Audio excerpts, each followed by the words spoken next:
시니어 활력 극대화를 위한 통합 보고서, 대사 최적화, 구조적 건전성, 그리고 재정적 장수 전략. 서문 현대 노화의 패러다임 전환과 통합적 관리의 필요성. 21세기 고령화 사회는 인류에게 전례 없는 기회를 제공하는 동시에 생물학적 및 사회-경제적 난제들을 안겨주었습니다. 과거 은퇴가 단순히 노동으로부터의 해방과 휴식을 의미했다면, 현대의 은퇴는 30년 이상 지속되는 제3의 인생 단계로서 적극적인 대사 관리, 근골격계의 구조적 보존, 그리고 자산의 전략적 배분이 필수적인 시기로 제정이 되고 있습니다. 특히 좌식 생활의 보편화, 가공식품의 범람, 금융시장의 불확실성은 시니어의 건강 수명과 자산 수명을 동시에 위협하는 복합적인 위험 요소로 작용하고 있습니다. 본 심층 연구 보고서는 이러한 다차원적인 도전에 대응하기 위해 최신 운동 생리학, 재활의학, 영양 생화학, 그리고 은퇴 재무 설계 이론을 망라한 통합적 솔루션을 제시합니다. 휴스턴 대학의 마크 해밀턴 교수가 규명한 가자미근의 대사적 특이성부터 척추 재활을 위한 135도 브릿지의 생체학 학적, 우수성, 근감소증 극복을 위한 한국형 고단백 식단, 그리고 수익률 순서 위험을 방어하는 버킷 전략에 이르기까지 각 분야의 최첨단 증거들을 체계적으로 분석합니다. 본 보고서의 목적은 단순한 정보 나열을 넘어 각 주제의 생리학적 기전과 실제 적용 사례, 그리고 성공담을 심도 있게 파헤쳐 시청자들에게 강력한 동기부여와 실질적인 행동 지침을 제공하는 데 있습니다. 이를 통해 노년층이 단순히 생존하는 것을 넘어 활력 넘치고 경제적으로 안정된 삶을 영위할 수 있도록 돕는 구체적이고 실행 가능한 로드맵을 구축하고자 합니다. 제1장 대사 엔진의 재발견, 가자미근과 SPU 프로토콜. 1.1 좌식 생활의 생리학적 역설과 대사 저항성. 현대인은 깨어있는 시간의 대부분을 앉아서 보냅니다.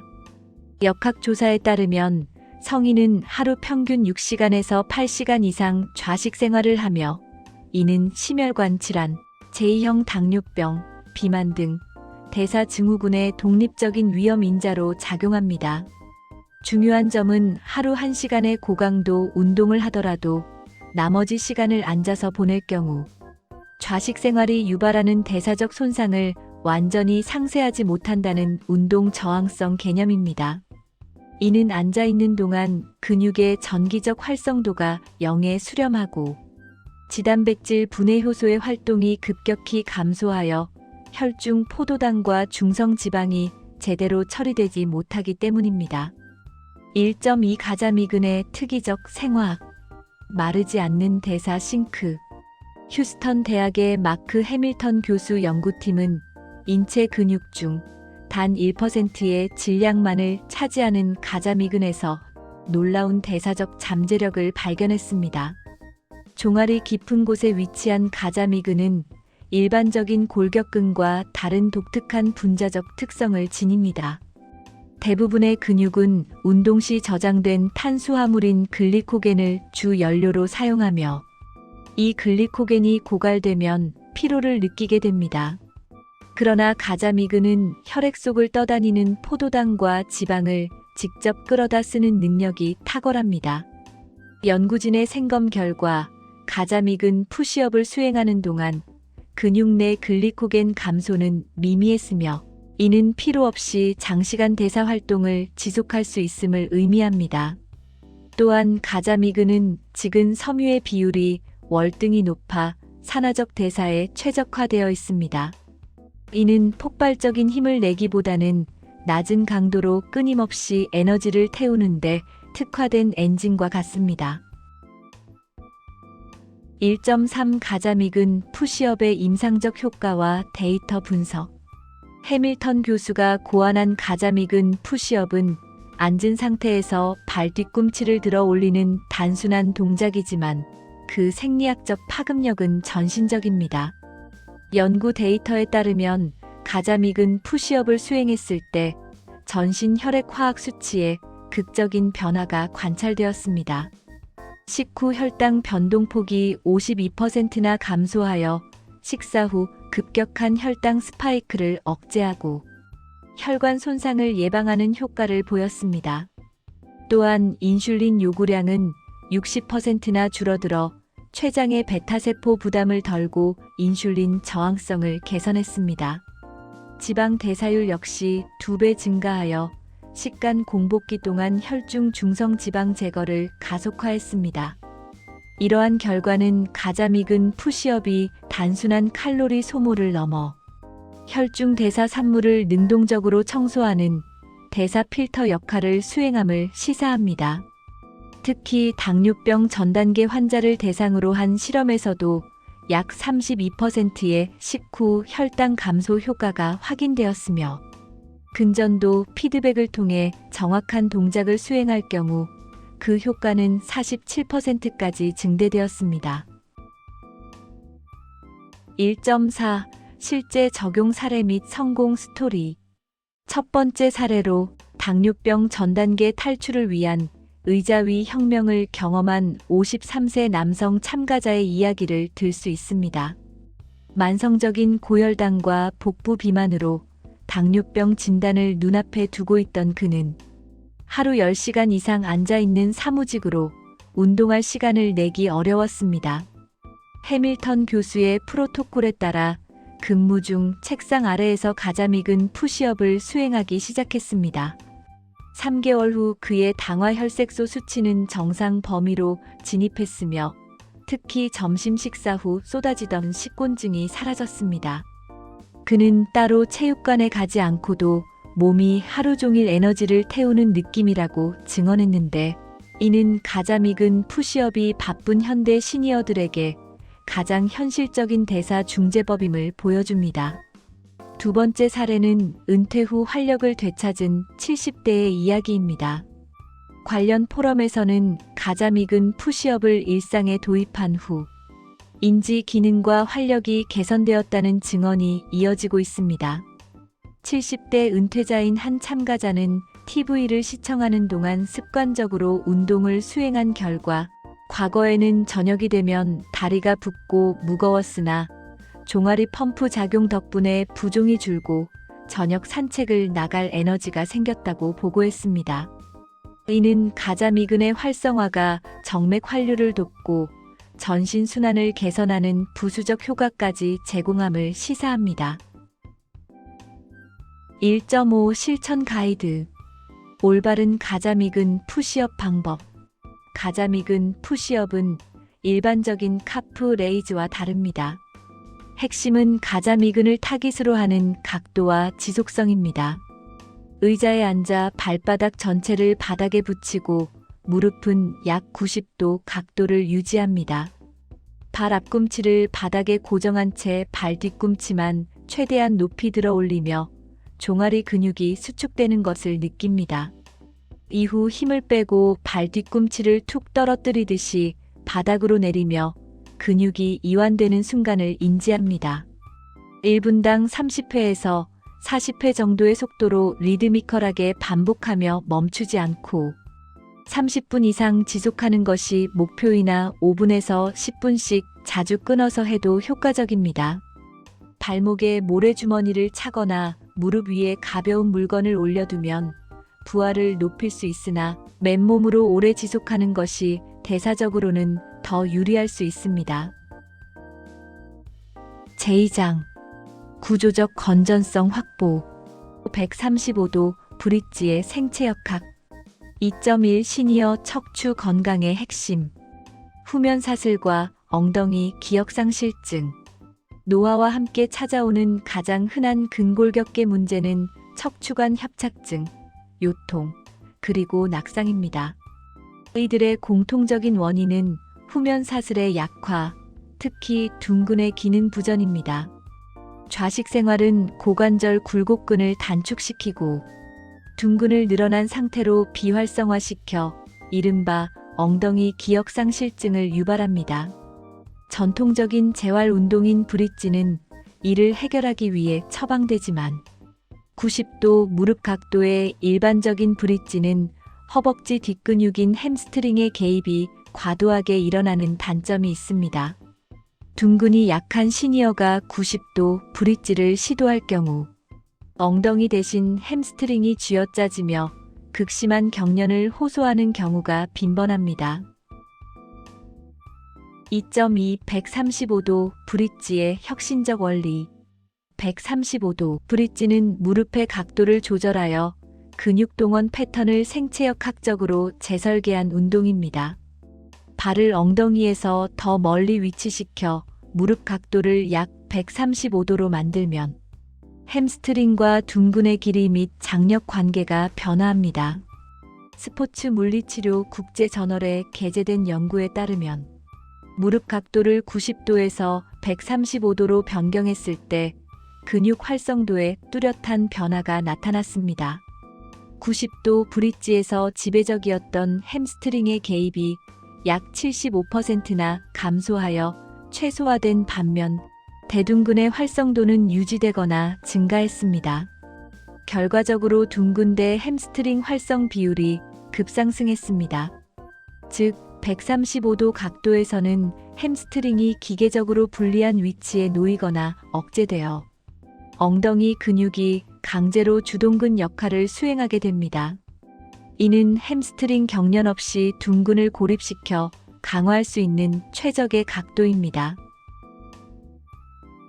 2.3 단계별 적용 및 변형 운동 시니어의 체력 수준에 맞춰 135도 브릿지를 안전하게 수행할 수 있는 단계별 전략이 필요합니다. 1단계는 의자 브릿지입니다. 바닥에 눕기 힘든 초고령자나 거동이 불편한 시니어를 위한 버전으로 의자 끝에 걸터 앉아 상체를 약간 앞으로 숙인 뒤 엉덩이에 힘을 주어 살짝 들어 올리거나 엉덩이를 조이는 등척성 운동을 수행합니다. 또는 의자에 앉은 채로 짐볼을 허벅지 사이에 끼우고 조이면서 골반을 후방 경사시키는 동작으로 둔근 감각을 깨웁니다. 2단계는 벽 브릿지입니다. 바닥에 누워 발을 벽에 대고 수행하며 무릎 각도를 조절하기 쉽고 벽이 주는 안정감 때문에 낙상 공포 없이 수행할 수 있습니다.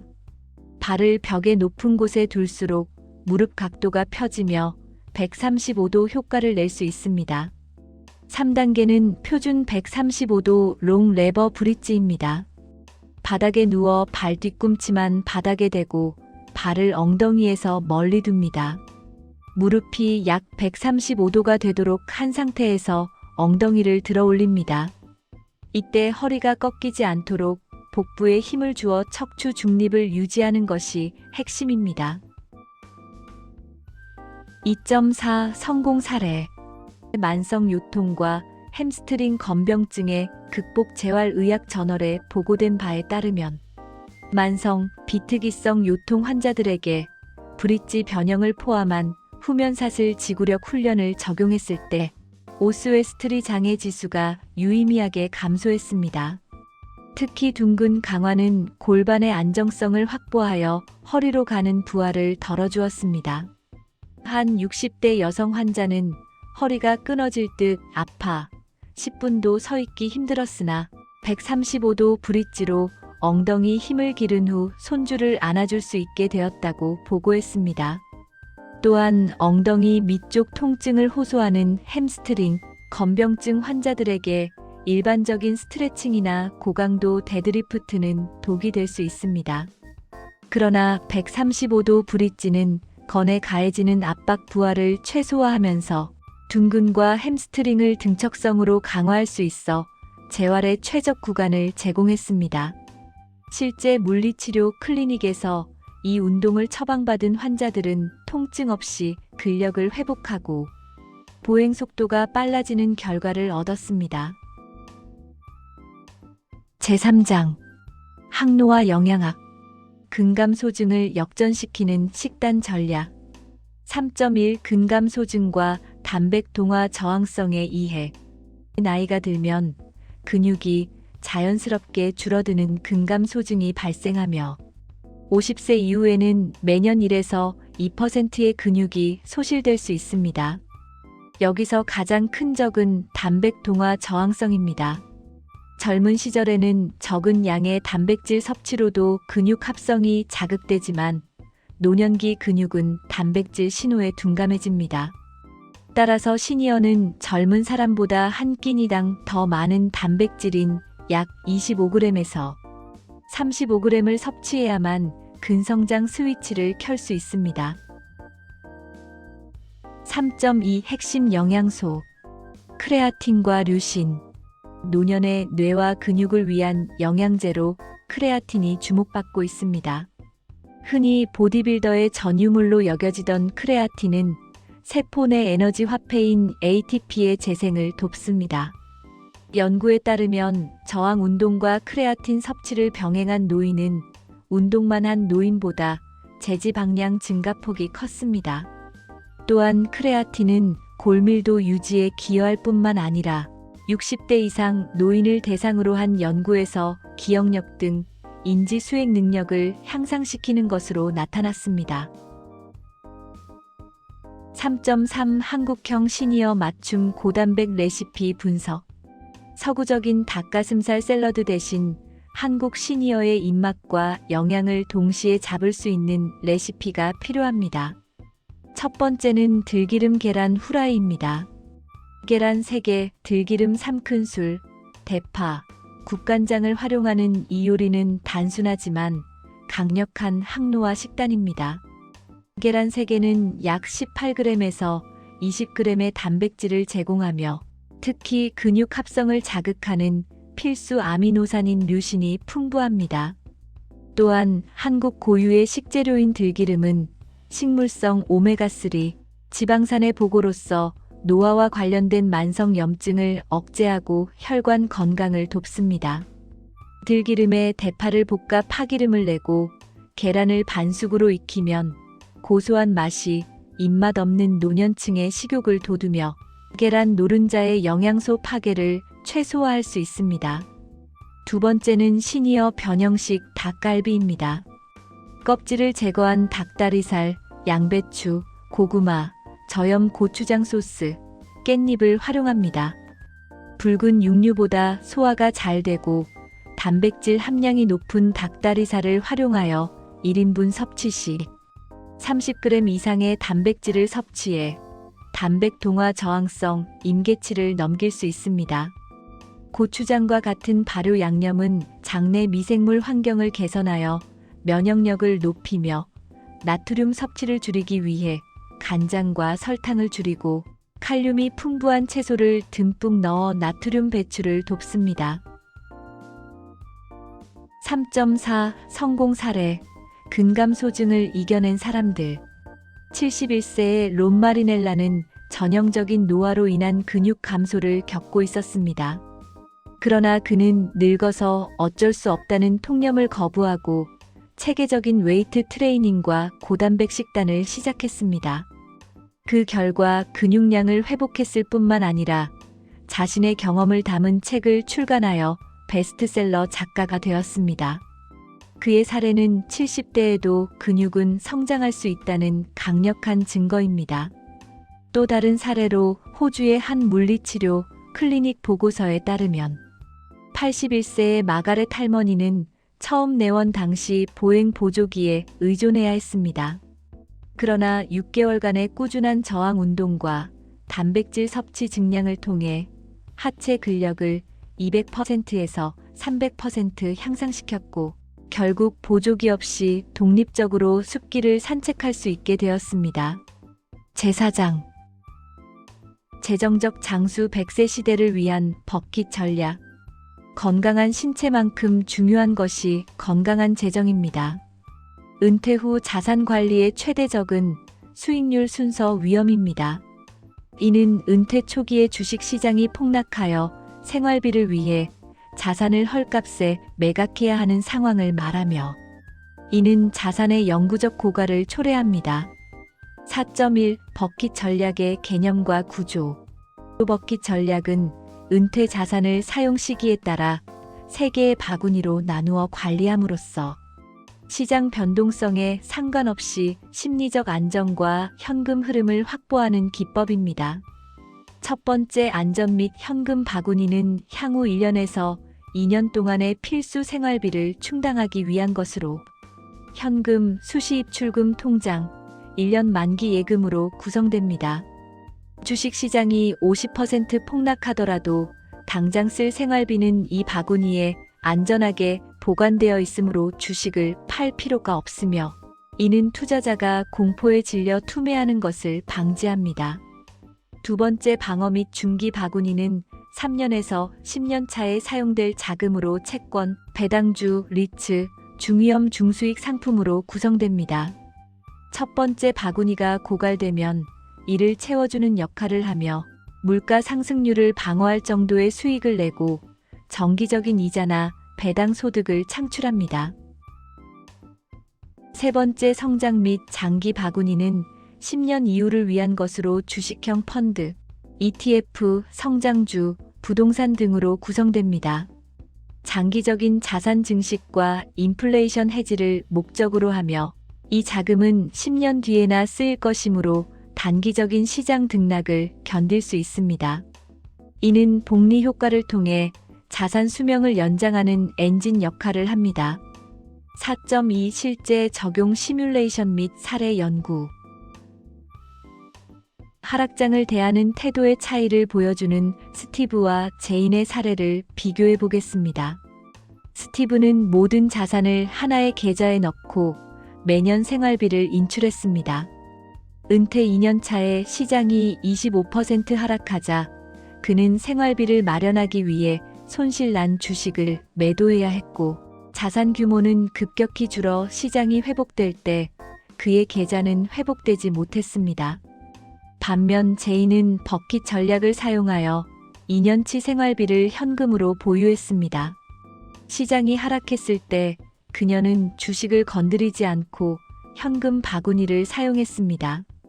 4년 후 시장이 회복되었을 때 그녀의 성장 바구니는 온전했고 자산 가치는 다시 상승했습니다. 러셀 인베스트먼트의 사례인 마가렛의 포트폴리오를 살펴보면 재무 상담사는 마가렛을 위해 자산을 3단계로 구성했습니다. 1단계 소비 자금으로 10만 달러를 고금리 예금에 예치하여 초반 생활비를 확보하고, 2단계 안정 자금으로 50만 달러를 주식 및 채권 혼합형 펀드에 투자하여 중기적 자금을 마련했습니다. 마지막 3단계 미래 자금으로 40만 달러를 성장형 포트폴리오에 투자하여 유산, 상속 및 장기 요양비를 대비했습니다. 이 구조를 통해 마가렛은 당장의 생활비 걱정 없이 장기 투자의 과실을 누릴 수 있었으며 심리적 안정감을 바탕으로 은퇴 라이프를 즐길 수 있었습니다. 제5장, 생활 속 실천 가능한 건강 팁 5가지. 운동과 식단 외에 일상에서 쉽게 실천할 수 있는 미세한 습관들이 시니어의 삶의 질을 결정합니다. 팁 하나. 식후 2분의 기적. 혈당 잡는 걷기. 식사 후 30분에서 90분 사이에 혈당이 최고조에 달합니다. 이때 가만히 앉아 있으면 인슐린이 과도하게 분비되지만 식사 직후 2분에서 5분만 가볍게 걸어도 근육이 수축하면서 혈액 속 포도당을 연료로 즉시 빨아들입니다. 연구에 따르면 짧은 산책만으로도 식후 혈당 스파이크를 유의미하게 낮출 수 있습니다. 거창한 산책이 아니어도 식탁을 치우거나 집안을 서성이는 움직임만으로도 충분합니다. 팁 2. 누워서 하는 림프 순환 운동. 림프계는 심장 같은 펌프가 없어 근육의 움직임과 호흡에 의존해 순환합니다. 노년층은 다리 근육이 약해져 림프액이 하체에 정체되기 쉽고, 이는 부종과 면역력 저하로 이어집니다. 잠들기 전이나 기상 직후 침대에 누운 채로 다리를 심장보다 높게 올린 상태에서 발목을 까딱거리거나 원을 그리며 10회씩 돌려줍니다. 중력의 도움을 받아 정체된 림프액이 중앙으로 흐르도록 돕는 방법입니다. 팁 3. 횡격막 호흡. 자율신경 균형 회복. 나이가 들면 호흡 근육도 약해져 얕은 흉식 호흡을 하게 되며 이는 교감신경을 항진시켜 만성 스트레스 상태를 만듭니다. 횡격막을 이용한 깊은 호흡은 미주신경을 자극하여 심박수를 낮추고 부교감신경을 활성화해 몸을 이완시킵니다. 한 손은 가슴, 한 손은 배에 올리고 코로 숨을 깊게 들이마실 때 배만 풍선처럼 부풀어 오르게 한 뒤 입술을 오므리고 천천히 길게 내뱉는 연습을 하루 5분씩 합니다. 팁 4. 어싱. 맨발 걷기를 통한 염증 제어. 어싱은 신체를 지구 표면과 직접 접촉시키는 것입니다. 이론적으로 지구 표면에 풍부한 자유전자인 음전하가 신체로 유입되어 염증을 유발하는 활성산소를 중화시킨다고 알려져 있습니다. 소규모 연구들에서 통증 감소, 수면 개선, 혈액점도 감소에 도움을 줄 수 있음이 보고되었습니다. 안전한 흙길이나 모래사장 등에서 하루 10분에서 20분 맨발로 걷거나 발을 땅에 대고 휴식을 취하는 방법이 있습니다. 팁 5. 척추관 협착증을 위한 수면 자세. 태아 자세. 많은 시니어들이 척추관 협착증으로 고생하며 다리를 펴고 똑바로 누우면 척추관이 좁아져 신경이 눌리고 통증이 심해집니다.